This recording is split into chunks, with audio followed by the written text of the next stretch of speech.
Chhattisgarhi video देखने के लिए हमारे चैनल को सब्सक्राइब करें और दबाएं इस बेल आइकन को ताकि हमारे वीडियो के नोटिफिकेशन आपके पास पहुंचे सबसे पहले।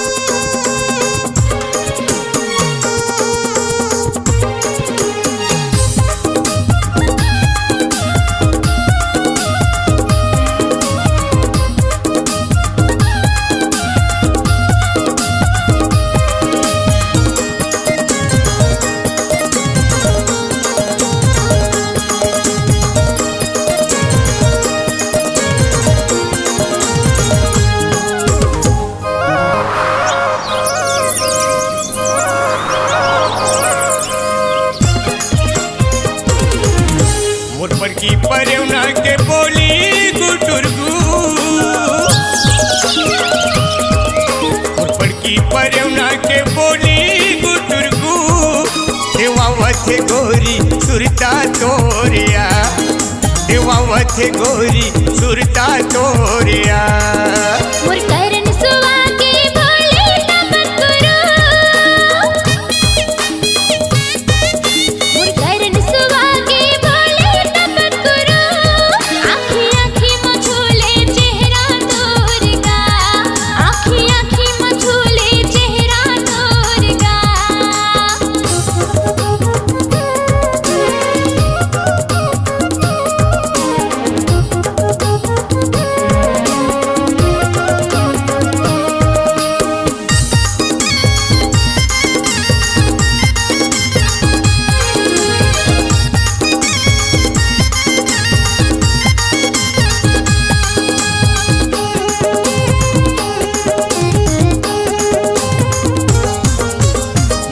महीना मौरे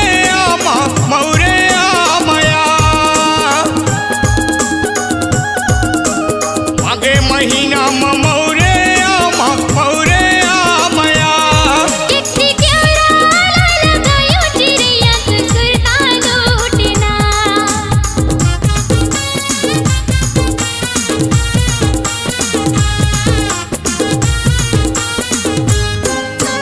मागे महीना मौरे आमया मागे महीना मौरे आमया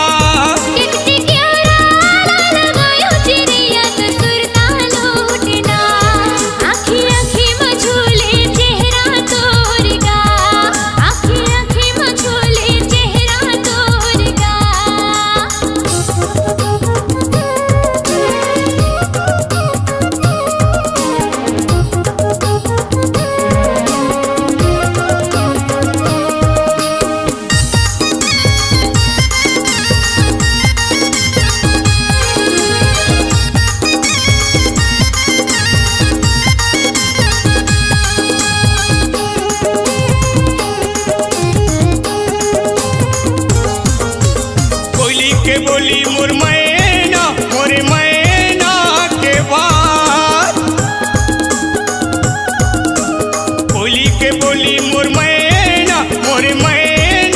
के बात बिना कैसे बिताओ चिड़िया ये जिंदगी की रात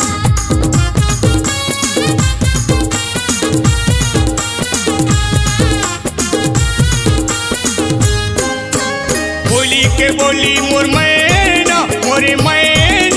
के बात बोली के बोली मोर मैना के बात बिना कैसे बिताओ चिड़िया ये जिंदगी की रात आँखी मछोले चेहरा तोरगा आँखी मछोले चेहरा तोरगा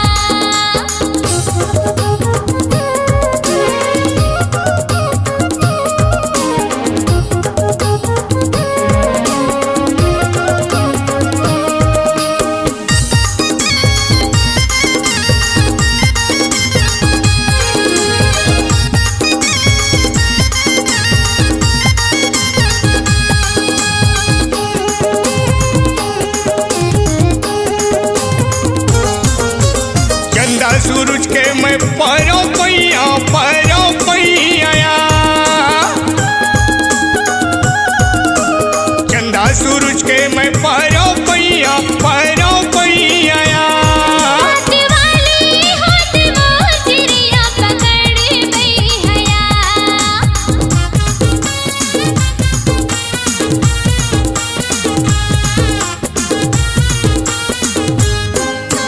चंदा सूरज के मैं पैरों पैया